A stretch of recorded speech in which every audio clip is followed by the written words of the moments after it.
kita akan melanjutkan pembelajaran materi yang pertama di kelas 12, itu tentang listrik dinamis.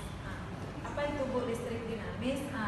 Hal yang pertama yang harus kamu pahami sebelum kita belajar jauh tentang listrik dinamis itu tentang muatan. Di sini jika ada dua benda yang kekurangan dan kelebihan elektron, maka terbentuklah yang namanya muatan listrik. Apa itu Bu muatan listrik? Itu yaitu gini. Muatan yang kekurangan elektron itu bermuatan positif, sedangkan muatan yang kelebihan elektron ini akan bermuatan negatif. Ketika ada dua benda yang berbeda muatan positif dan negatifnya, itulah yang dinamakan dengan perbedaan potensial listrik. Oke, di sini secara umum dua muatan yang mengalir dari muatan yang lebih positif menuju muatan yang negatif itu akan terbentuk yang namanya muatan listrik. Ini simbol dari muatan listrik ya. Muatan listrik di sini. Tapi pada kenyataannya muatan positif ini sama sekali tidak bergerak. Ini artinya diam. Ya, yang mengalir apa Bu? Yang mengalir ini muatan elektron, yaitu muatan negatif. Kenapa? Karena di sini jika ada aliran listrik yang mengalir pada muatan, maka dia akan bergerak. Elektron ini akan bergerak dari muatan negatif menuju muatan yang lebih positif. Ini yang sebenarnya terjadi pada aliran listrik. Disinilah dari muatan elektron inilah makanya adanya namanya muatan listrik yang terbentuk. Jadi di sini muatan negatif ini bergerak ke muatan positif, makanya arah dari arus listrik itu selalu berlawanan arah dengan arah elektron. Oke, kemudian di sini untuk lebih paham tentang muatan listrik, misalnya di sini Ibu buat contoh lagi, Ibu di sini memiliki bahan listrik ya yang terbuat dari konduktor. Di sini jika konduktor ini saya alirkan dengan rangkaian listrik akan terbentuk gambar seperti ini ya di sini. Oke, di sini tanda yang lebih ini mungkin kamu pertama kali belajar listrik ya tentang listrik. Di sini gua ajarkan dulu tentang simbol dari aliran listrik. Di sini tanda yang lebih panjang ini muatan positif, kemudian tanda yang lebih pendek ini bermuatan negatif. Jadi di sini kita alirkan arus listrik, maka ada namanya arus listrik ini mengalir dari mana Bu? Dari muatan positif menuju ke muatan negatif. Ya sebaliknya, ya di sini akan mengalir arus listrik menuju konduktor yang bahan kawat. Kemudian di sini yang mengalir apa Bu? Di sini dari negatif ini aliran elektron tadi pada muatan negatif. Ya di sini yang mengalir elektron ya, elektron yang mengalir.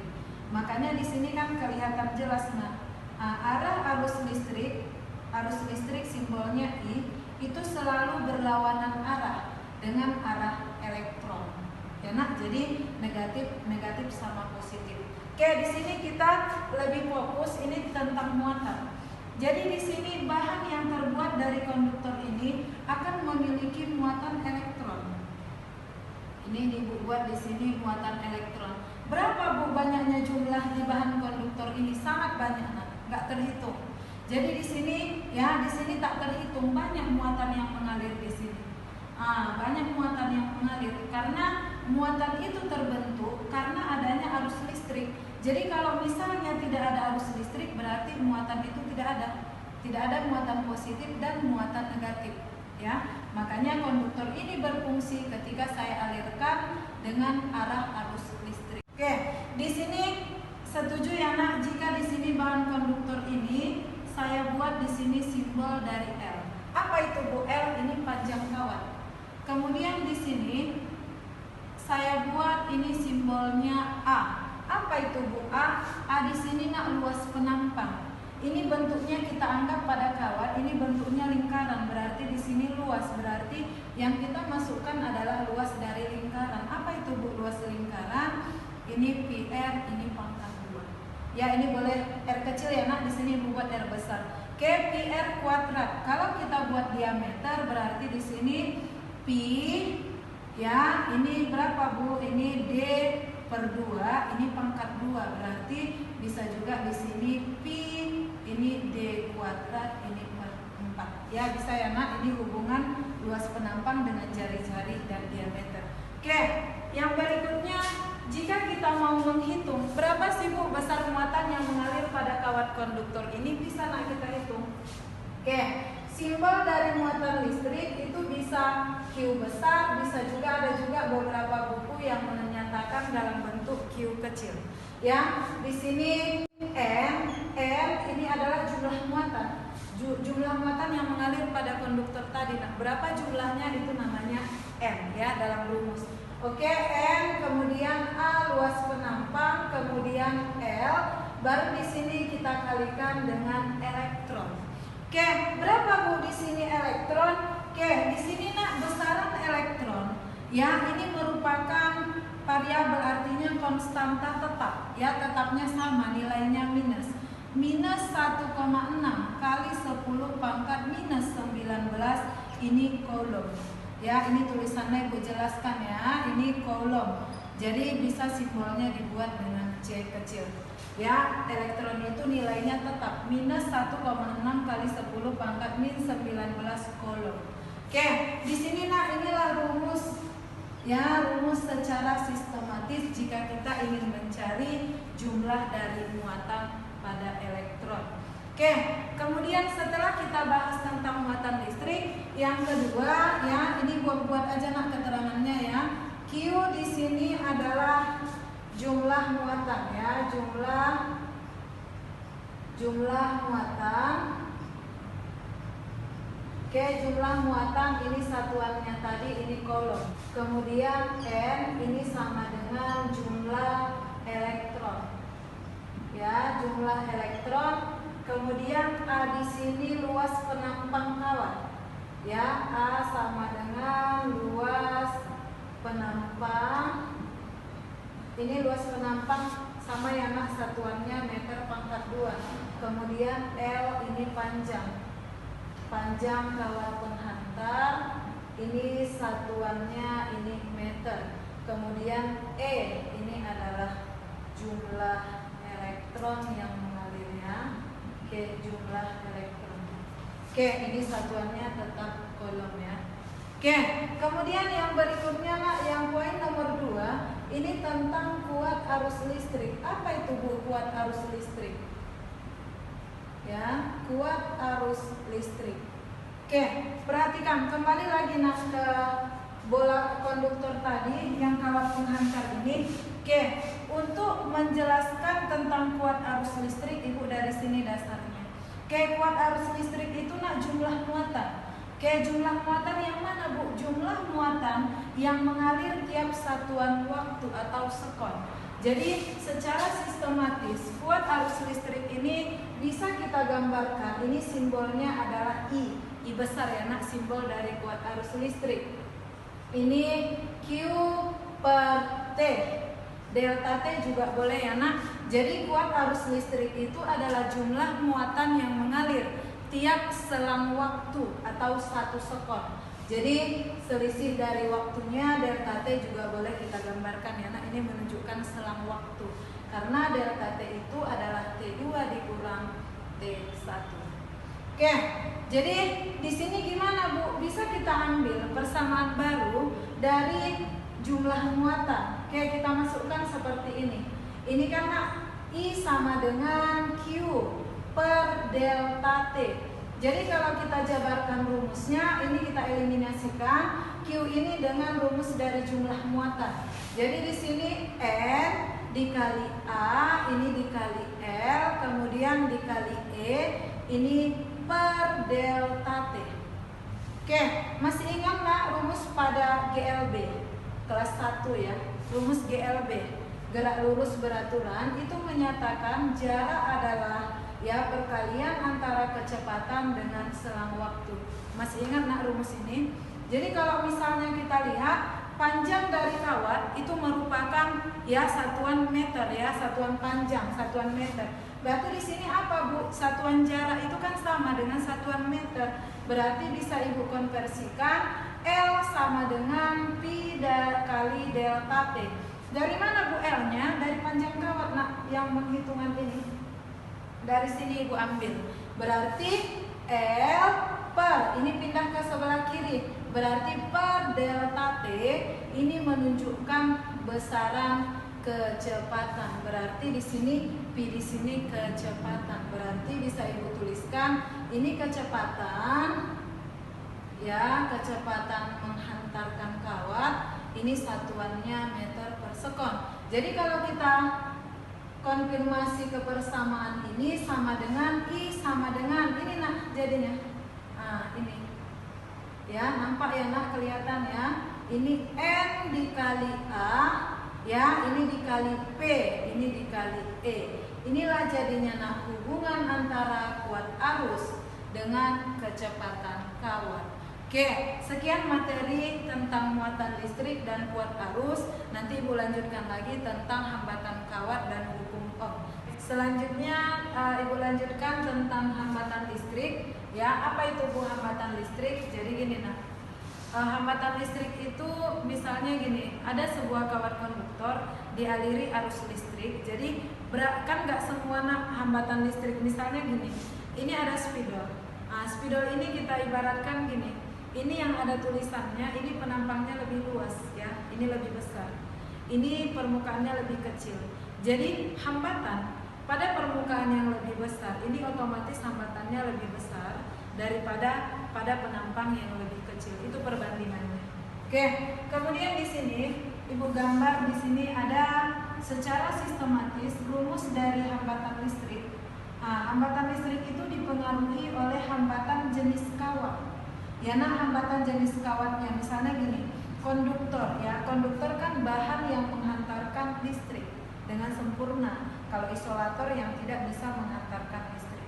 Jadi di sini Ibu ambil bahannya berbahan konduktor.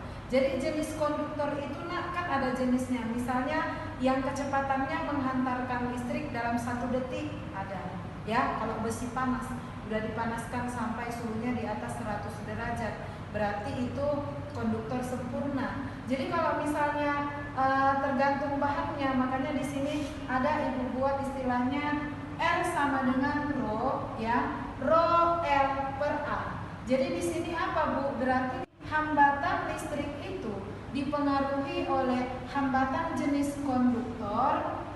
Kemudian di sini panjang ya, nah panjang kawat penghantar, kemudian dibagi dengan luas penghantar. Jadi luasnya di sini apa Bu rumusnya? Kan tadi udah Ibu bilang kalau dia luas permukaan kawat itu biasanya dibuat dalam bentuk lingkaran. Jadi luas lingkaran itu sama dengan PR pangkat 2 kalau berhubungan dengan jari-jari. Kalau yang kamu ambil yang diketahui di soal itu diameter, berarti kita buat pi ini diameter pangkat 2 ini per 4. Berarti 1/4 pi d pangkat 2. Ini hubungannya dengan diameter dan jari-jari.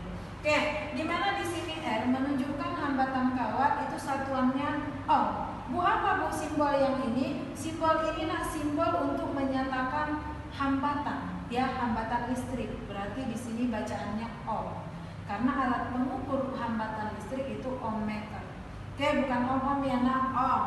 Oke, kemudian di sini hambatan jenis kawat. Hambatan jenis kawat itu rho, kemudian R panjang kawat penghantar itu satuannya meter, kemudian luas penampang ini tadi yang luas penampang kawat ini satuannya meter pangkat 2. Oke, rumus ini ya jangan salah ya nak penggunaan rumus. Rumus R sama dengan rho L per A jika pada suhu konstan. Suhu konstan apa Bu? Suhu konstan jika suhunya tetap. Jadi kalau ada perubahan suhu beda lagi nah rumus hambatannya. Ya, jika suhunya berubah berarti rumusnya menjadi RT dikurang R0 kan tadi ada perubahan suhu. Jadi nak kalau ada perubahan suhu berarti ada perubahan hambatan ya. Hambatan setelah suhunya berubah atau hambatan sebelum suhunya berubah. Di sini Ibu simbolkan RT dikurang R0 ini sama dengan R0 dikali alfa dikali delta T. Oke, di sini RT apa Bu di sini? RT di sini itu nak tadi hambatan setelah suhunya berubah. Kemudian R0 apa?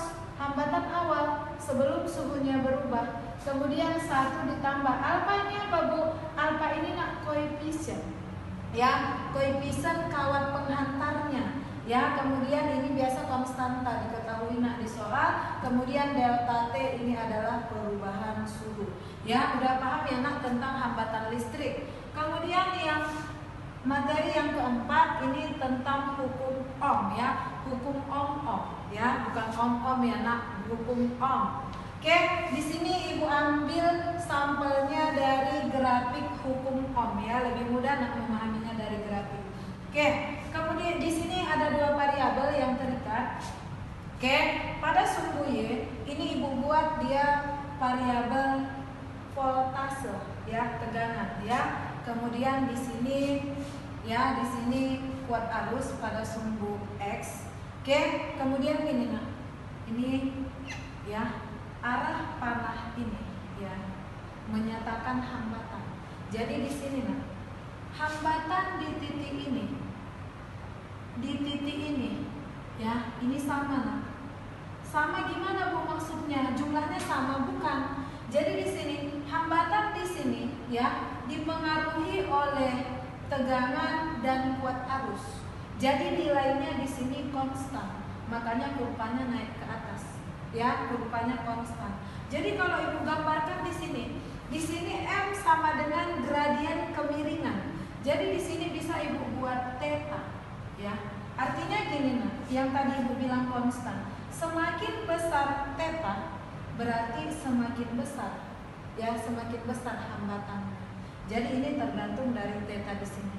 Oke, makanya Ibu jelaskan di sini M sama dengan R sama dengan tangen theta. Kenapa Bu? Tangen karena depan samping. Masih ingat kan Pythagoras kan? Depan samping.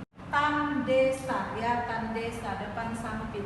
Makanya di sini bisa Ibu buat rumusnya R sama dengan V per I, ya nak. Di sini mempengaruhi, jika R-nya makin besar berarti V-nya makin besar, ininya makin kecil, ya nak. Oke, berarti hukum Ohm itu secara keseluruhan itu disimbolkan dengan pir.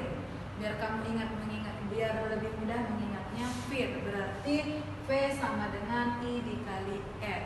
Oke, di mana P sama dengan tegangan, satuannya volt, kemudian I sama dengan kuat arus, satuannya ampere, ini simbolnya A besar ya nak, A besar, kemudian R di sini hambatan, ini satuannya Ohm. Jadi sekian materi listrik dinamis untuk pertemuan pertama. Nanti untuk daring kedua nanti kita akan mempelajari tentang listrik searah. Itu nak pada rangkaian seri, paralel, campuran, nanti kita pelajari untuk pertemuan kedua. Sekian dari Ibu, terima kasih.